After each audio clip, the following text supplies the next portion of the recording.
Paul sir has gone for a vacation, and that's the reason I'm filling in for him. Okay, so I'm sorry there was an audio issue in the beginning, but I hope you will forgive me for that. I'm pretty new to this part, so okay. And welcome guys, welcome. So the audio is issue will get sorted, man. Like I forgot to like unmute myself. Okay, so just please tell me in the chat box if you can hear me, if you can hear me properly right now. Okay, if you can hear me properly. Okay, and please forgive these small mistakes here. There's an old dialogue of Shah Rukh Khan that I always say in these conditions, that बड़े बड़े देशों में ऐसी छोटी छोटी बातें होती रहती हैं. Okay, so these small things do happen. Do try to ignore them. I'm a new member of your family. Paul sir is an expert in these things, and I'm just handling it for the very first time. So at times it just becomes a little too overwhelming. Okay. Chalo. So as I had told you that I will be teaching the whole of inorganic chemistry for 11th as well as 12th. 11th standard classes start from 10:30, and this is the first lecture. This first lecture is about hydrogen. 12th standard classes start at 9:30. So please tell your seniors that 9:30 ka session aake attend karne ko. Okay. So going forward, today we would start with hydrogen. So we will start with amazing hydrogen, because if you recall Sachin sir's video about his anger about inorganic chemistry, he was telling that hydrogen is like a potato and hydrogen is present everywhere. Okay. Yeah. Anybody who is in 12th standard, if wants to revise their 11th standard inorganic, can also attend these sessions. There's absolutely, so see, anything that you are learning is for JEE and NEET, and all of these things can be like inorganic is common. Inorganic is common. Like the extent of inorganic, in fact, in NEET is slightly higher than the amount of inorganic that JEE people have to study. You can watch everything. Okay. Pahul sir, I have told you, Pahul sir is on a vacation, guys. Let's stop bothering him. Let him enjoy for a few days. Okay.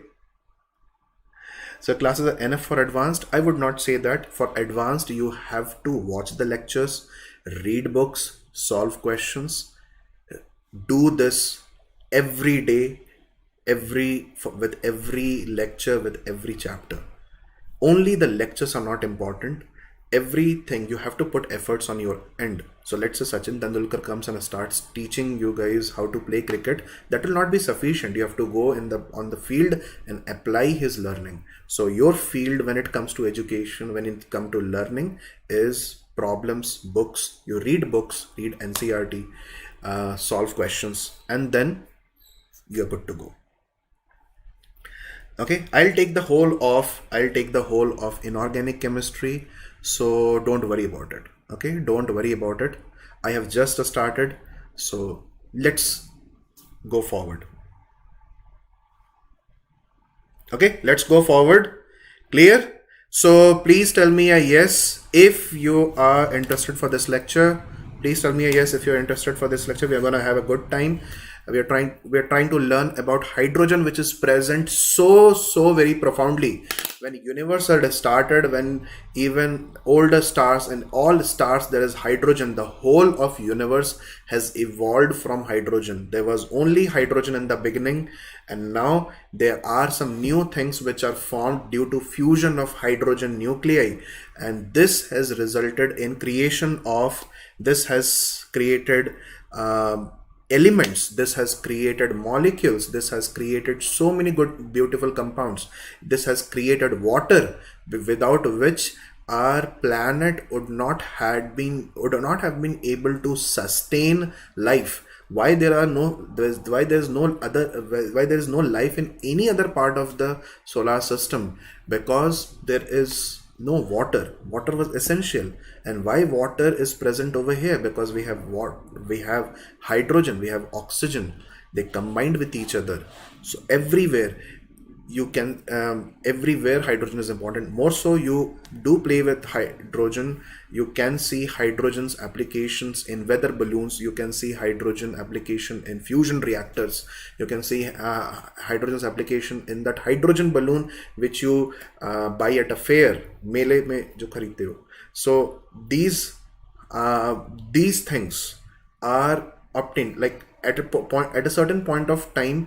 They used to create these blips which used to transport, like the earliest development of aviation history utilized hydrogen. Okay, we want there is hydrogen fuel cell which uses hydrogen, so very important.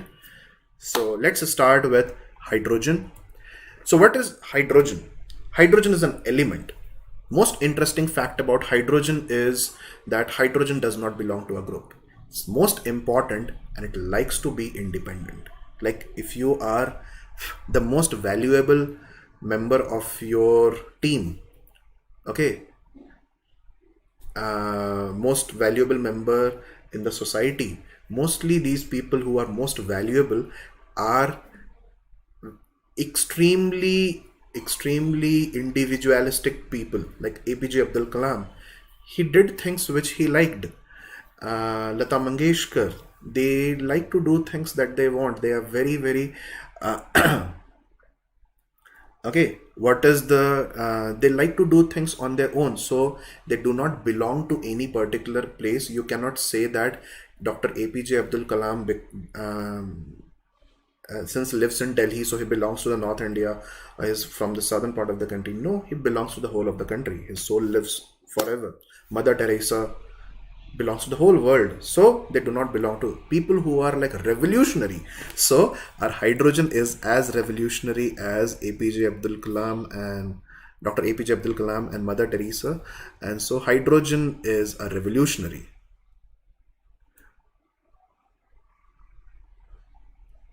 Is a revolutionary, visionary. He doesn't belong to any group.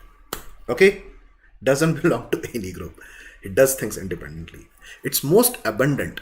Like love, Mother Teresa's love, APJ Abdul Kalam sir's knowledge, erudition was most abundant. Okay, it's most abundant in universe. It's third most abundant on earth. Now, you might ask that, sir, why it is most abundant in universe? Okay, Kostav, please don't spam, man. Please don't spam. Okay, Kunal, please don't. I cannot shift the video to the other side. Okay, so Pahul sir takes on the left hand side. I take it on the right hand side. That is more suitable for me. Anyways, so why it is most abundant in the universe? But it is Kunal Chaudhary. If you understand inorganic over here, please focus, man. There is no point in like belittling whatever you are not able to understand on pro. Let's focus over here. If you're able to understand, take a copy and take a notebook and a pen, start writing down whatever I'm telling. Start noting down things whatever are written. Okay, so let's focus. Why it is most abundant in universe but not most abundant on earth? Because on earth, gases on earth, there is something known as gravity. There are gases which are held very effectively by this gravity, and there are gases which are not held very effectively. If the mass of the gas is less, then it is more prone to escape. If the mass of the gas is more, then it is more it's like if the mass of the gas is more, then it will be closer to the surface of the earth. If the mass of the gas is less, it is more prone to escape from the surface. Okay, clear? Lovely. I didn't appear for JEE, man. Don't ask me for my rank. I am a pure chemistry grad. Okay, I've studied chemistry because I've liked it. I have not appeared for JEE. Okay, now the ionization energy. The thing is, like if I say hydrogen is like Dr. APJ Abdul Kalam, then APJ Abdul Kalam is like a scientist. He's also a very good author. He's a very good orator. He belongs in different categories. He resembles certain things. He resembles certain professions, certain very, very amazing things that he has done. So ionization enthalpy of hydrogen resembles that of halogens. Remember, the ionization enthalpy, it resembles halogens in its ionization enthalpy. You can see that the ionization enthalpy is, what is ionization enthalpy? The amount of energy that you need to give. Okay, you need to give to remove the electron, the outermost electron from a atom is known as the ionization enthalpy. So you can see that ionization enthalpy is 1312, which resembles more like the halogens, fluorine, chlorine, bromine, iodine. It will resemble more towards halogens, but it doesn't resemble others. So there's some behaviors of it in which you can say that it resembles this elements. So ionization enthalpy, okay, ionization enthalpy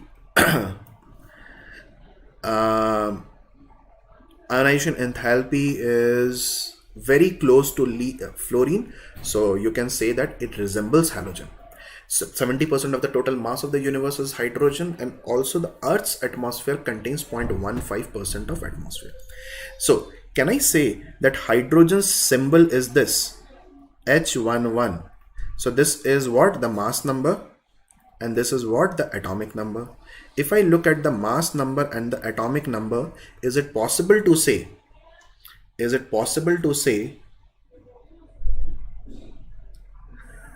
hydrogen, water is more abundant on Earth? Water is a compound, man. We are talking of elements.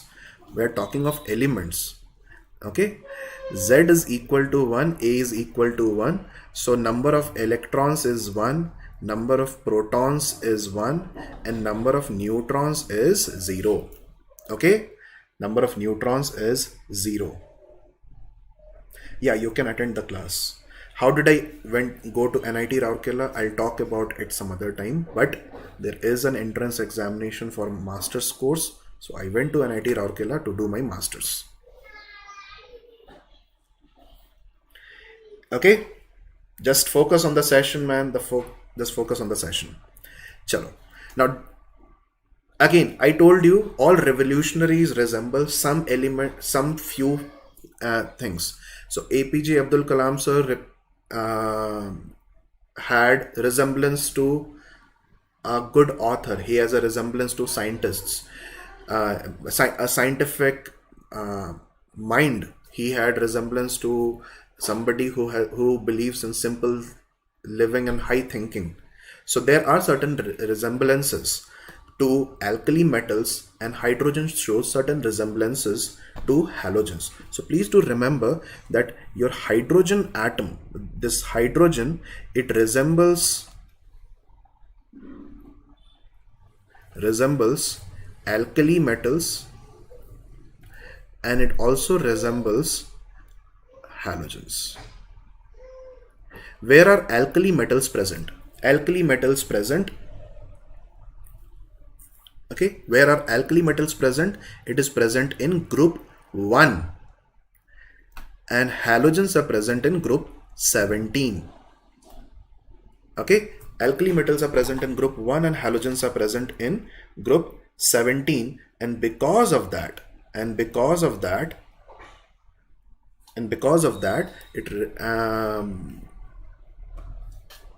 we say that hydrogen has certain behavior. You will learn this later. Hydrogen has certain behavior in which it looks like it is resembling alkalis. It looks like it is resembling halogens. Let's focus on the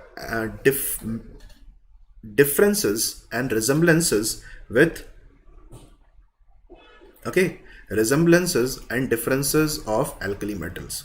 So what is the resemblance? Alkali metals, what is the configuration for alkali metal? For example, lithium, sodium, potassium, rubidium, cesium, their valence shell configuration is NS1. And what is hydrogen's configuration? 1s1. So can I say that these two things look alike?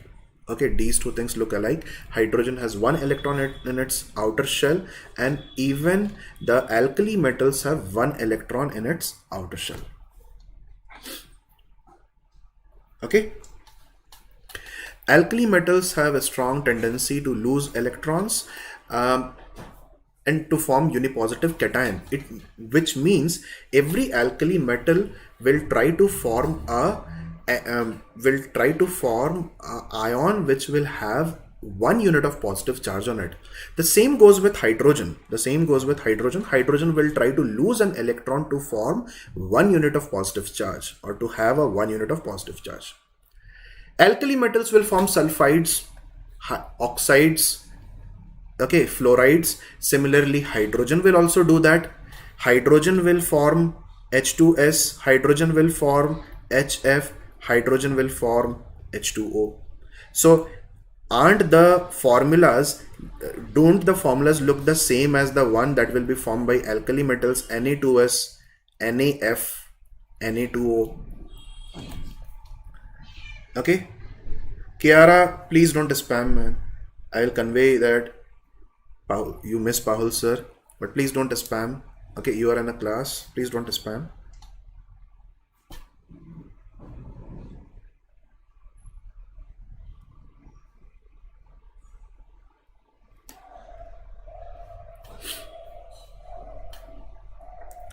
Okay, chalo. So what are the differences? The very first difference that comes to our mind is the ionization enthalpy, which we just read.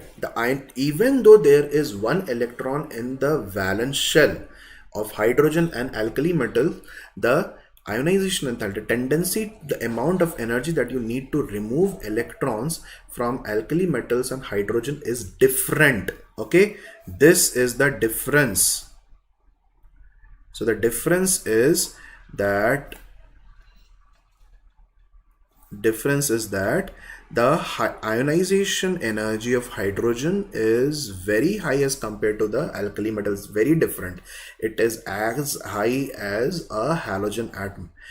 Okay. Also, whenever you take a alkali metal loses electron and it turns into a unipositive ion. They can exist. Like Na plus can exist, Li plus can exist, K plus can exist, but in aqueous solution, agar apne, let's say you have taken sodium chloride and you put sodium chloride, like salt. If you take salt from table salt and you put that thing in water and you do an experiment to detect Na plus ion, you will be able to detect Na plus ion. That will not be any problem. But H plus does not have a free existence. The size of H plus is very small as compared to the alkali metal, and therefore H plus does not exist freely and always associated with other atoms or molecules. The reason is, why do we say that it is always associated with other atoms or molecules? It's because of the reason that H plus is so damn small that it has very high charge density. So if I take Na plus and H plus, then the charge density is very high. Charge density is very high. Charge density is charge by unit volume. Now the charge is alike in both the cases. Okay? Charge is alike for both the cases. But Na plus has a larger radius and H plus has a smaller radius, very, very small. So the charge density is very large, and when the charge density increases, the electric field also increases. So let me just say this, that when charge density increases, electric field also increases, and attraction towards opposite ions or charge also increases. Please do remember that this is what happens. This is what happens. Okay? Is that clear?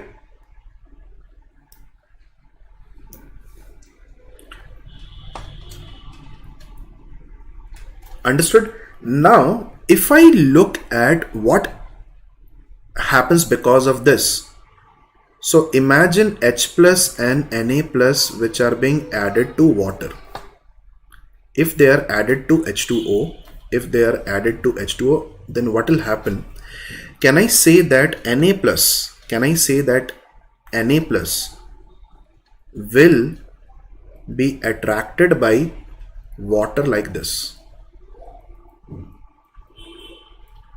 Why is this attraction taking place? Because this is the negative end of water molecule. Every water molecule will behave like a dipole. You imagine a situation in which there are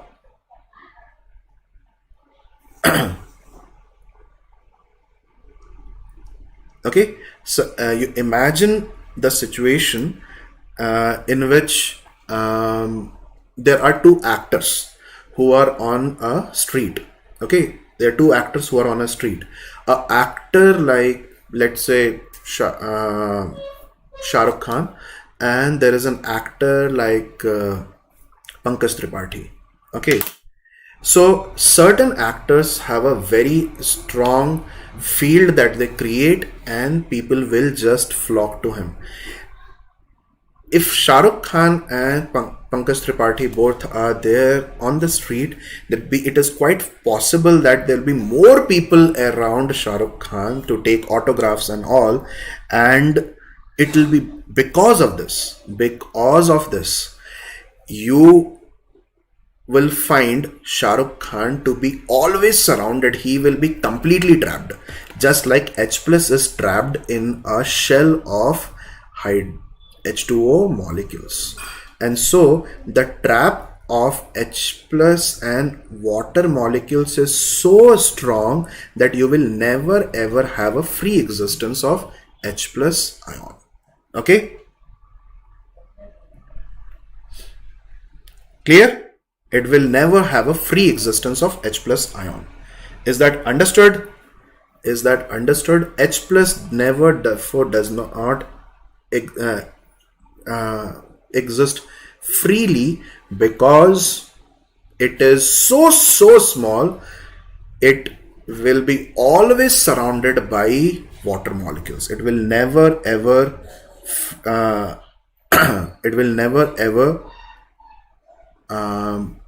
be free in aqueous solution. Okay, clear? Understood?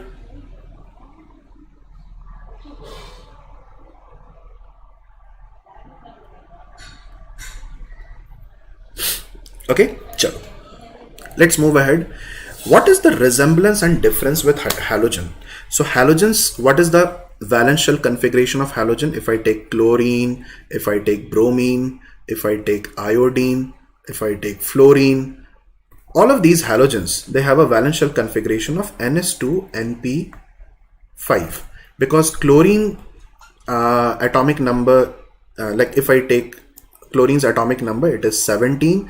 Configuration will be written as 1s2, 2s2, 2p6 and 3s2, 3p5. So this becomes the valence shell. So the valence shell configuration okay, this valence shell configuration is 3s2, 3p5 or ns2 np5. So general configuration is ns2 np5. And if you look at this configuration, how many electrons does it need to acquire stability? So if I talk about stability, then it is the formation of Cl minus from Cl, because in that case it is achieving octet.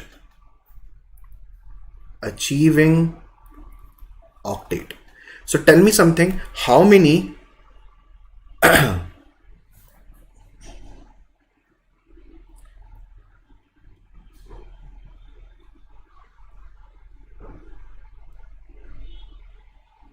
okay, how many I cannot tell you. Kaustav Roy, why do you want to know that? Pahul sir will let you know later. Okay, that's his decision to go for a vacation. Why do you want to track him? Okay, so how many electrons does it need for achieving octet? It needs one more electron. And how many electrons does hydrogen need to achieve octet? 1s1. So it will need one more electron to achieve the configuration for helium, which is 1s2. Okay, so it also needs one more electron. So if you look at halogens, have a general outer configuration of ns2 and have a tendency to gain one electron. Similarly, hydrogen gains one electron to have a noble gas configuration. Okay, perfect. Now we learned this right now. See, in inorganic chemistry, the information keeps on getting repeated, so you have to keep a track of it. We just learned that the ionization energy of hydrogen and halogen matches with each other, so that turns out to be another point of resemblance. Also, if I look at molecules that halogens can form, then halogens are capable of forming a molecule in which it is diatomic. Generally, all halogens will be present as diatomic. So chlorine will be present as Cl2, bromine will be present as Br2. The hydrogen atom is generally present as, okay, H2 molecule. Okay. Also, if you look at carbon, and what is the compound that carbon forms with chlorine? Carbon forms a compound CCl4 with chlorine. Hydrogen forms a compound CH4 with carbon. Do you see the resemblance? With carbon, chlorine forms a compound which looks like CCl4. And with hydrogen, carbon forms a compound which looks like CH4. So there's a resemblance. Now, what is the difference?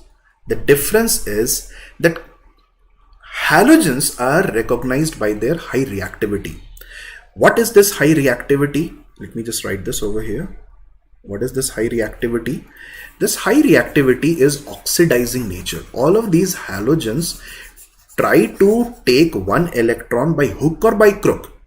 And to do this, so high reactivity of halogens.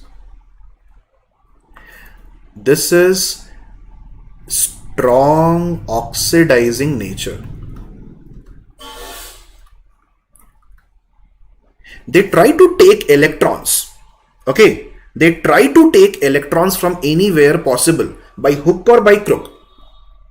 Okay, just because they want to achieve octet. But hydrogen does not do this. Hydrogen does not behave as an oxidizing agent. Hydrogen rather behaves as a reducing agent. Hydrogen believes in giving electrons rather than taking electrons. Okay, hydrogen does not believe in like snatching electrons from something. No, it's not that. Halogens are like that. Halogens will take the electron if there is an opportunity because they want to get converted into, they want to achieve octet. Okay. Hydrogen is not like that. Hydrogen is very dignified. Hydrogen will not snatch the electron. Hydrogen will be like, yeah, you take my electron, that I am also fine with that. Because it knows that even after giving an electron, it will be stable. Okay, it will be stable. Some other things will keep it stable. Some other things will surround it and keep it stable. Like hydrogen gave away an electron, turned into H+, and when it went into an aqueous solution, water gave it the support and he was stable. So it is like what hydrogen, I told you, hydrogen is a very, very revolutionary, very, I would say, a very a benevolent guy. He is a very cool guy. He will always give away electrons very easily.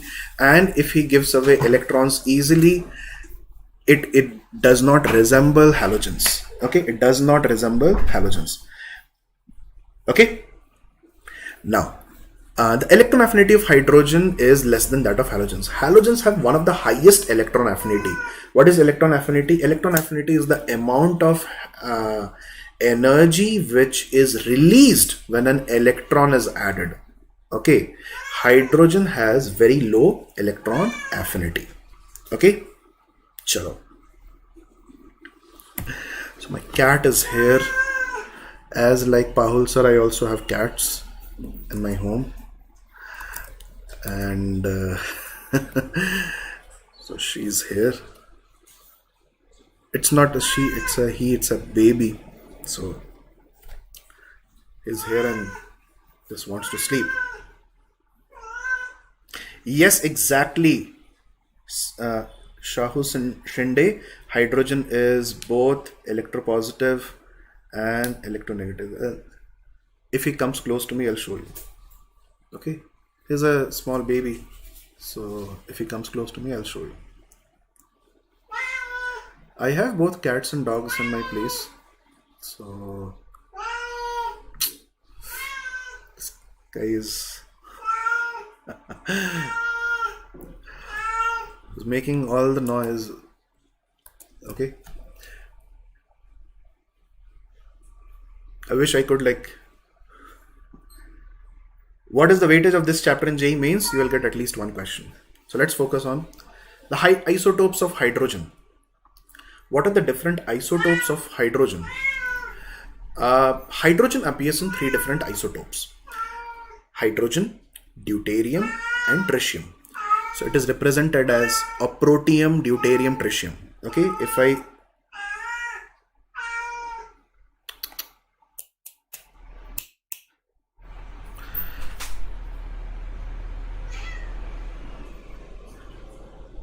okay, so protium, deuterium, and tritium here to be taken out. Okay,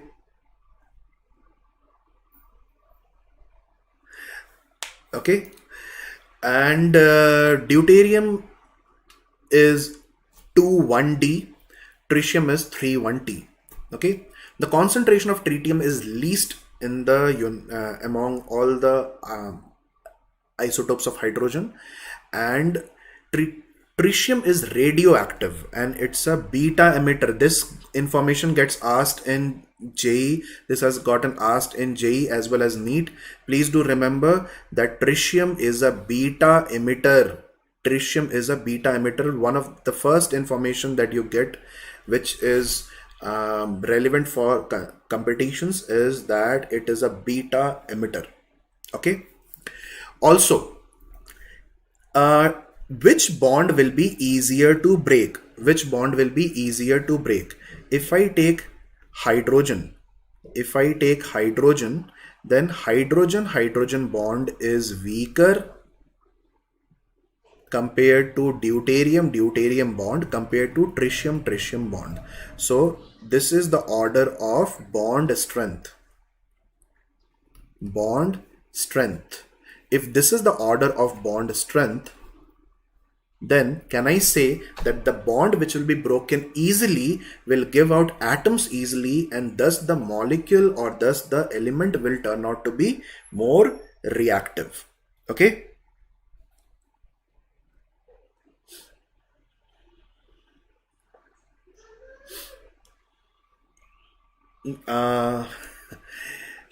आपकी मर्जी अर्शदीप, आप अगर पढ़ना चाहते हैं तो आप रुक सकते हैं. ओके, चलो. Next, what is, so every element has allotropes as well, isn't it? Every element has allotropes as well. Just carbon has allotropes. Carbon has allotropes which are diamond, graphite. Sulfur has allotropes, rhombic sulfur and monoclinic sulfur. The phosphorus has allotropes, red phosphorus, white phosphorus. Similarly, hydrogen, you can call allotropes of hydrogen are two, which is known as the orthohydrogen and which is known as the para hydrogen. Okay, somebody is asking me what is the meaning of this 12.3 years. Okay, so this is a let me just write this. Yeah, this is not H2, this is actually known as T half. Okay, this is known as T half, T half is the time in which the original amount decreases to 1/2. This is a term utilized in radioactivity. This is the term utilized in radioactivity. No, reactivity and radioactivity are different things. Guys, please do not confuse. So, just because I am wearing a black shirt, the color of my eyes will be brown, black, or blue. You cannot make that general statement. Okay, so it's like comparing apples and oranges. Something which is radioactive is a feature of it.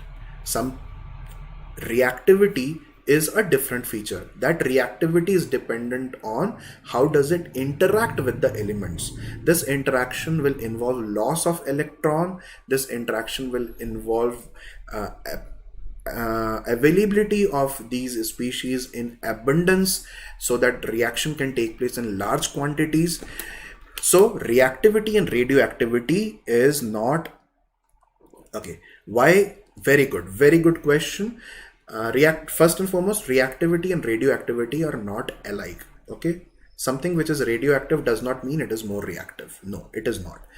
T half 12.3 years means if you take a kg of tritium, suppose you take a kg of tritium, 1 kg of tritium will reduce to 500 grams of tritium in 12.3 years. That is the meaning of, okay, that is the meaning of half life. Okay, that is the meaning of half life. Now, why somebody asked, and I forgot the name, Vegeta. Okay, Vegeta, you have asked that why the bond strength is higher. So bond strength is calculated, bond strength, okay, or bond dissociation energy, BDE, is also known as bond dissociation energy. Let me just explain it in a little more detail. Okay, BDE is known as bond dissociation energy. This bond dissociation energy is proportional to, I would say proportional to, bond dissociation energy is the amount of energy which needs to be given to a bond to break it, is proportional to the reduced mass of the molecule. Now, what is the reduced mass? This reduced mass is represented as mu, and this reduced, just a moment, I had discussed this in yesterday's session as well, that reduced mass is represented as mu, and mu is equal to m1 m2 upon m1 plus m2. Okay, m1 m2 plus m divided by m1 plus m2. So if I take hydrogen, then the reduced mass will be there. The mass of this is 1 and this is 1, mass of this is 2 and this is 2, mass of this is 3 and this is 3. So hydrogen, okay,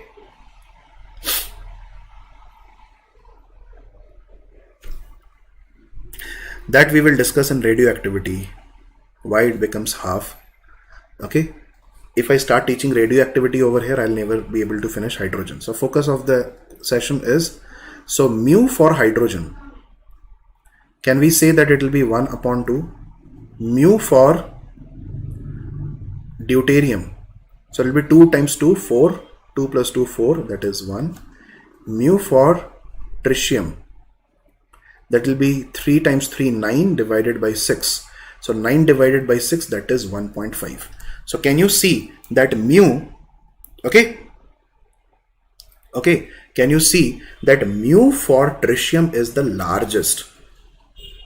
Mu for tritium is the largest. And mu for hydrogen is the smallest. If mu for tritium is largest, then bond dissociation energy for tritium will be large, or the largest of the three. And if it is large, that means more energy is required to break this bond. More energy is required to break this bond. Okay, and therefore hydrogen bond is weaker, tritium bond is stronger. Understood? Did you like the explanation? Did you like the explanation of reduced mass and its relation to bond dissociation energy? Did you understand? Anything which gives out beta particle is known as a beta emitter. Okay, a lot of radioactive particles give out different types of things: alpha particles, beta particles, gamma rays. Okay, is that understood? So lovely. Okay, chalo. Okay, please do make a note of it in your notebook that bond dissociation energy is related to the reduced mass, and if the reduced mass increases, the bond dissociation energy also increases. Can I give you a question? Chalo, ek question lete hain. And from this question we'll try to understand something. How much you have understood about bond dissociation energy. Can you compare the bond strength of carbon hydrogen, carbon deuterium, and carbon tritium? Which bond is strongest?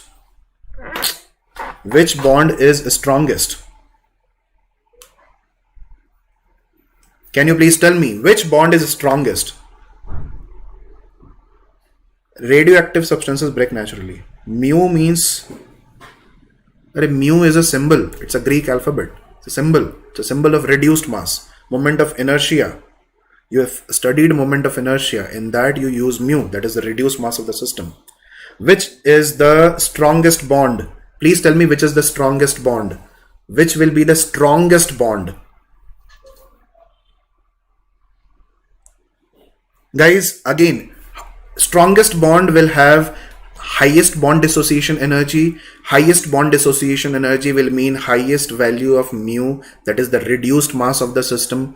The highest reduced mass will be for a heavier isotope. So very good, very good. The bond, this is the order of bond strength. This is also the order of bond dissociation energy.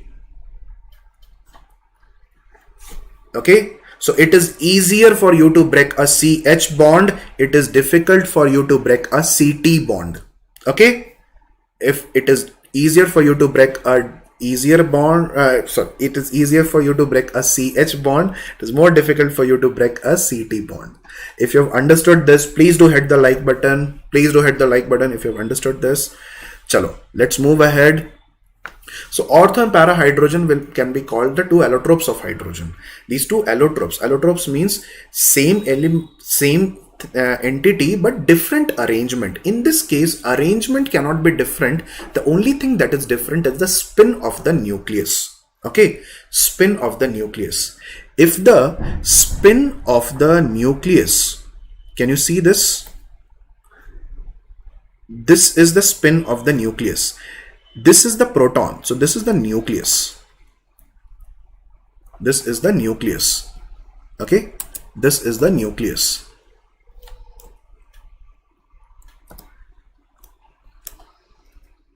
This is the nucleus. So this nucleus, can you see that this nucleus spin is in the same direction? Two nucleus have the same spin, and para is two nucleus have opposite spins. It is also important to identify. Okay, yeah, everybody who's answered CT has actually answered it correctly. Okay, CT has actually answered it correctly. Okay, so ऐसे बहुत सारी चीजें आप सीखते रहते हो. Learn such things gradually. Okay, if I just tell you these things and I ask you to memorize, then it will not be good. Okay, you are spending some time, so there should be some value that you should carry. So today's, what value that you carried out from today's class, that should come out in the form of your result. And I'm pretty sure if you follow the channel and you follow us diligently, me and Pahul, then your results will obviously improve. So First focus on the chapter. You're only focusing on like how many days it will take for chapter to finish and so on and so forth. Just focus on the chapter.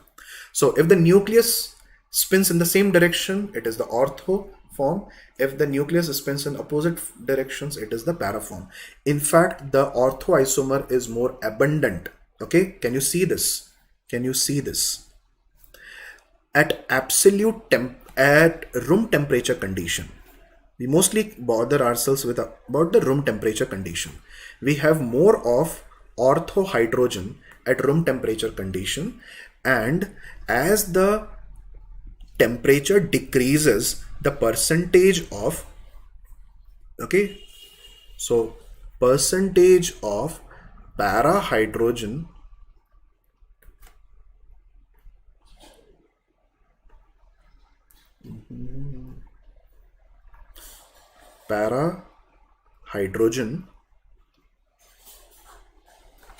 increases with decrease in temperature. Okay, increases with decrease in temperature. Okay, understood? Now, if you ask me that, sir, why this is so? Why this is so? That why if I decrease the temperature, that percentage of para hydrogen decreases. So please do remember that the internal energy of the system, internal energy of the system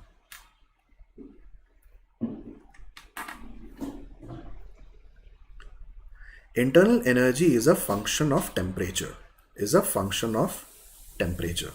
If the temperature is high, the internal energy will be also high. If the temperature is low,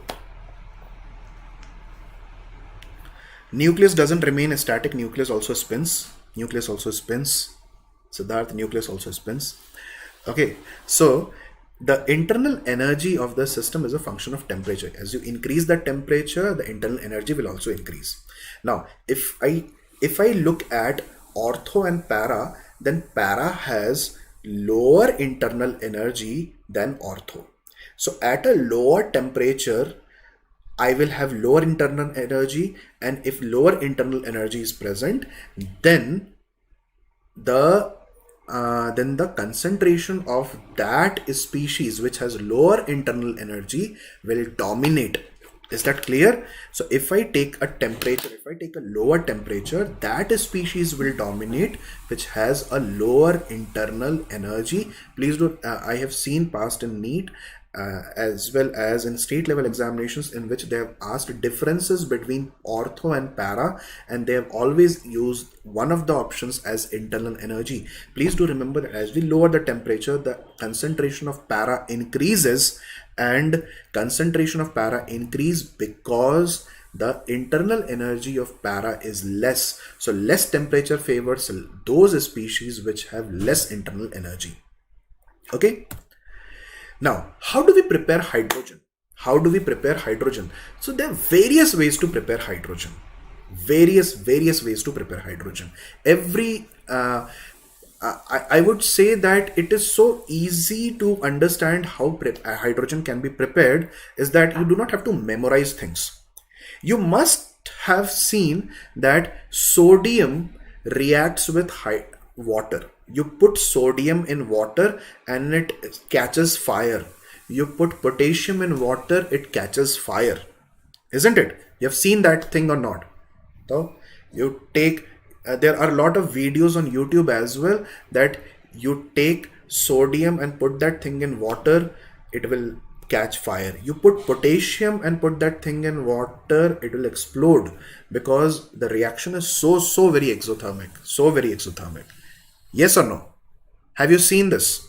Have you seen this? And that is the reason sodium is kept under. Sodium is kept under a ether solvent or in kerosene, so that it does not come in contact with moisture. And if it would have come in contact with moisture, it would have just reacted with it violently. So every alkali metal except for lithium, every alkali metal reacts violently with water, and that is the first method of preparation of hydrogen.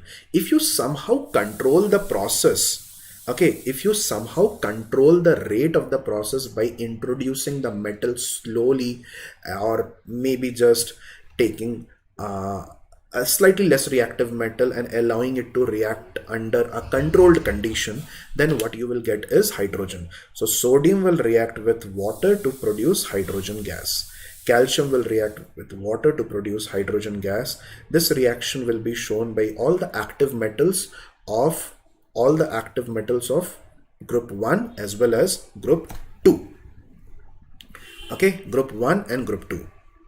Okay, how do we slow down the reaction? Okay, how do we slow down the reaction? Suppose this is you. Okay, this is you and this is your sibling.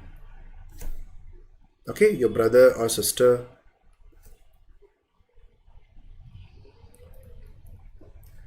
This is your sibling. And your sibling is very naughty. Very naughty.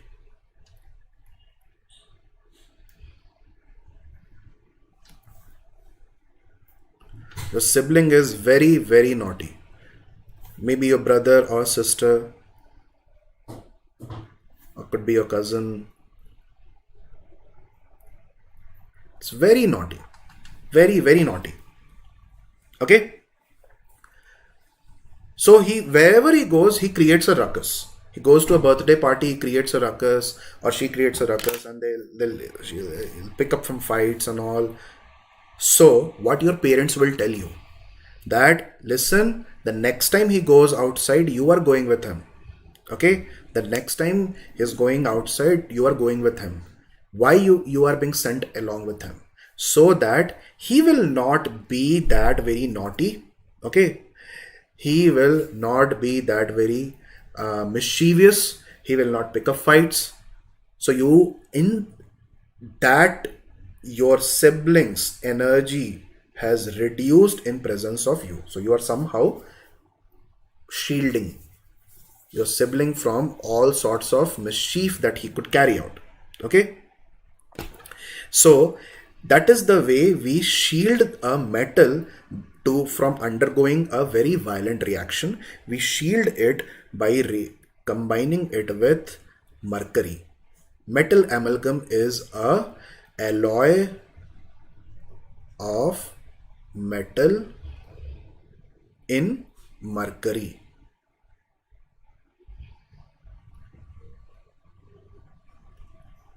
Okay, it's an alloy of metal and mercury. For example, sodium amalgam will be less reactive than sodium. Okay.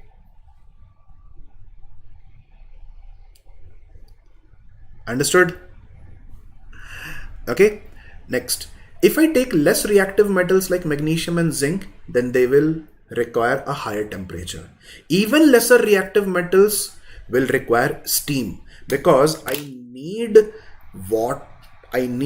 H2O to interact with these. These are less reactive, so they will have to be more reactive. Okay, so at room temperature, most reactive metals will react. With boiling water, magnesium and less reactive metals will react. With steam, even less reactive metals like tin, nickel and iron will react. Okay, understood? Is that clear? Is that understood? So remember that the reactivity of these metals with water depends on the temperature, as well as this temperature depends on the state in which this whatever is the reactivity of the metal. If the metal is more reactive, then the temperature requirement is less. If the metal is less reactive, then the temperature requirement will be more, and temperature requirement will be supplemented by using either boiling water or by using steam. We at Catalysis have a very beautiful culture. Yes, I can chat with you guys. Okay, so there are some other methods as well. You might have heard that every reactive metal will displace hydrogen from its compounds. And I am pretty sure that you have seen something like this. You have seen something like this. Okay? You have seen something like this. That this is the reactivity series, and this is somewhere where hydrogen is present. This is where hydrogen is present. That's a very nice way of remembering the reactivity series. And I didn't want to use any Hindi based poems because in that case our kids from southern part of the country will be at disadvantage. So how do you remember the reactivity series? So please stop calling me a careless zebra. Instead try learning how copper saves gold. Please stop calling me a careless zebra. Instead try learning how copper saves gold. So P for potassium, S for sodium, C, A for calcium, M-E, calling me, M for magnesium. Okay.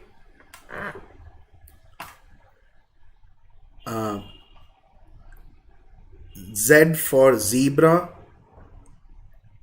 Okay, careless for carbon, A for aluminium, I for iron, T for tin, Le for lead, H for hydrogen, copper for copper, saves for silver, gold for gold. Okay, is that understood? Please stop calling me a careless zebra. Instead try learning how copper saves gold. So P becomes most reactive and gold becomes least reactive. Understood? Clear? And you must have seen this. In this thing, what you might have also seen that all these elements will displace hydrogen from its compounds. So if you take zinc or if you take iron and react it with HCl, reacted with H2SO4, you will get ZnCl2 plus H2, you will get FeSO4 plus H2. Okay? Understood? Clear? So that is what it is written over here. So zinc plus dilute H2SO4 will. So less reactive metals do not displace hydrogen. This is quite bit obvious. Similarly, some metals do react with bases. For example, beryllium can react with NaOH to form berylate. Aluminium can react with NaOH to form aluminate. Zinc can react with NaOH to form zincate, and tin can react with NaOH to form stannate. Okay, all elements which form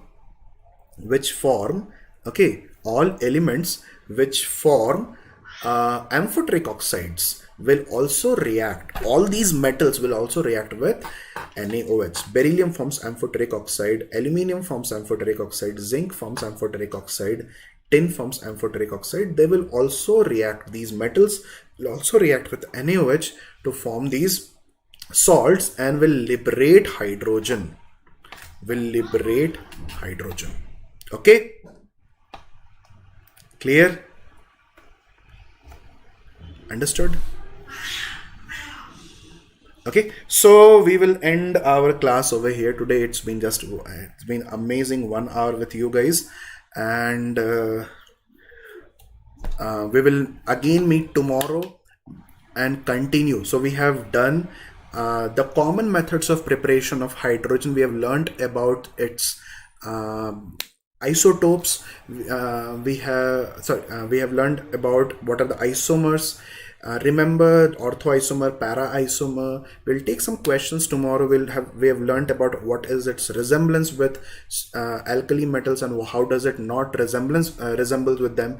How does it resemble with halogens and how does it resemble with halogen. So in tomorrow's class we'll learn some industrial methods of preparation, and once the industrial methods get done, then we'll look at reactions. Okay, I hope you have enjoyed today's class. And so NCRT enough for JEE Advanced? Yes, man. NCRT is enough. Thank you, Sambhav. And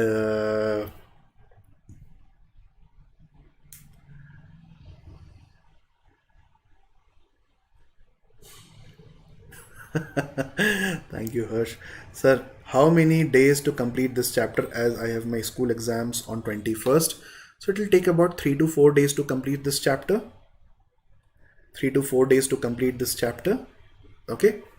And after this chapter gets over, we will have a quiz session for discussing some multiple option questions, and then we'll start with some other topics of inorganic chemistry.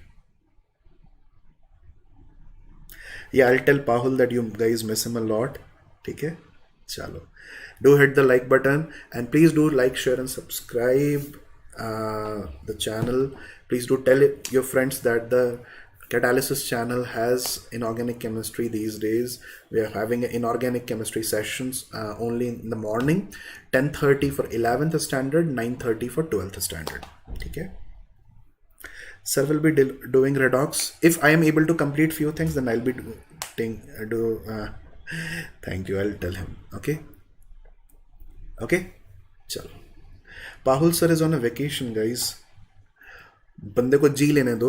Let him live, man. He's been working too hard for you guys. Yeah, Costa will do that. P block after hydrogen gets over, we will do S block, and after S block gets over, we'll do P block. So we'll cover everything. So if new people are coming, please do tell them that yes, everything will be covered. After hydrogen, we'll do S block. After S block, we'll do P block. Okay? I don't know, man. How to wake up early? Use an alarm. Use an alarm clock, man. Pahul sir is on a vacation. Okay? Chalo. Bye-bye, guys. Namaste and have a lovely time. Be safe. Be healthy. Bye-bye.